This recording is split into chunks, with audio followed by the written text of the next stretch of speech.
Oklahoma City Thunder, Indiana Pacers. Who will win the NBA Finals? Yo, I'm not gonna lie. This is not the finals I wanted to see. This is not the finals I wanted to see. This is not the finals I want to see. I just gotta start off by saying that, bro. I just want to start off by saying that. I'm not gonna lie to you. This is not the finals I had in mind. This wasn't what I thought was ideal for the league. None of that. But I tell you what, I say all that to say, this is probably great. This is perfect actually for the game of basketball itself. This is actually perfect for the game of basketball itself. When you're not thinking about the business, when you're not thinking about chasing clout, when you're not thinking about all the hype, when you're not thinking about the script, when you're not thinking about dynasties, when you're not thinking about rigged teams of an era, when you're not thinking about corruption in the league, just foul play, foul structure to how games are refereed, all of that kind of shit, right? This is beautiful for the game of basketball. This is perfect for the game of basketball itself. And that pretty much speaks for itself. I don't really have to go too deep into that. If you know anything about basketball to begin with, you understand what I'm saying. Indiana Pacers, Oklahoma City Thunder. Two what you would call small market teams. But this is what I would say. These are two top tier teams in terms of organic fan base. And what do I mean by that, right? These are two top tier teams. I'm going to say that again. Even though they might be quote unquote small markets, these are top tier franchises, top 10 fan bases, top 10 basketball spirits, top 10 competitive spirited teams, if you will. Indiana Pacers, Oklahoma City Thunder. They pack out the stadium night after night, whether these teams are good or bad or what. Ever since that team has been in Oklahoma City, it's been packed out every night. Stupid packed out. And when the team is good, it's so packed out, it's unreal. And you can even tell from TV. Both of these teams have electrifying crowds. Some of the most electrifying, it's almost a college atmosphere with both of these teams at home. So you're going to see a lot of energy throughout this entire finals, no matter who's at home. That's one thing you can count on and look forward to. The energy that both of these teams will have at home. So even though it's not in the biggest city, they have organic, genuine fan bases. And that is much more, how do I put this? That is much more a gift to these fans than it is to just some fucking team that rigs it and makes super teams type shit. You know what I'm saying? So instead of some team that just gets it rigged by the league, LeBron goes to your team out of nowhere. Like, you know what I'm saying? All of a sudden, the super team follows, and then they're going to be in the finals and win. This isn't that, man. And it's about time, to be honest with you. It's not a super team. It's not really superstars. Shai Gilgeous is emerging as a superstar, but he's not quite there yet. This will catapult him there. This will possibly put him in face of the league range also, dare I say. And this is not a guy who people were just going to give that to. But when you think about it, he's a perfect candidate for it. We'll see what happens, but this is going to potentially, maybe temporarily, but this might place him at the face of the league. This is going to stamp him as face of the league, maybe even temporarily. I'm not saying he's going to be face of the league for the rest of his generation. He could be. We don't know. This could be the beginning of a GOAT run for Shai Gilgeous. This could be the potential beginning of the GOAT run. I'm going to say that again because this is an MVP season. He's a scoring champion, all-star, first team all-league most likely. If he solidifies this with an NBA championship, this is going to be an all-time great season from him. Yes, yes, yes, yes. because he's been truly playing at a special level, a top 5 all-time level. I'm not saying he's top 5 all time, but he's playing at a top 5 all-time level. Yes, I said it, I said it, I said it. You got to give this kid some credit, even though he's doing it in real time. That's what he's doing. Who do I think will win? I'm not sure. I'm going to go OKC, but may the best team win.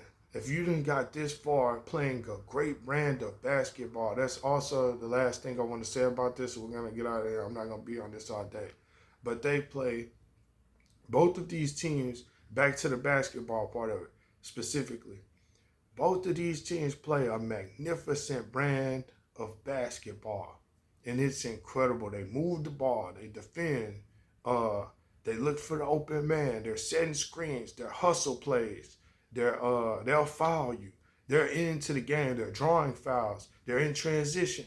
Like, they're playing basketball. They're not just running up the court with an all-star team fucking gunning threes all day and shit and just dunking because you got Kevin Durant or something. So he just going to either shoot a three or dunk because you can't double anybody.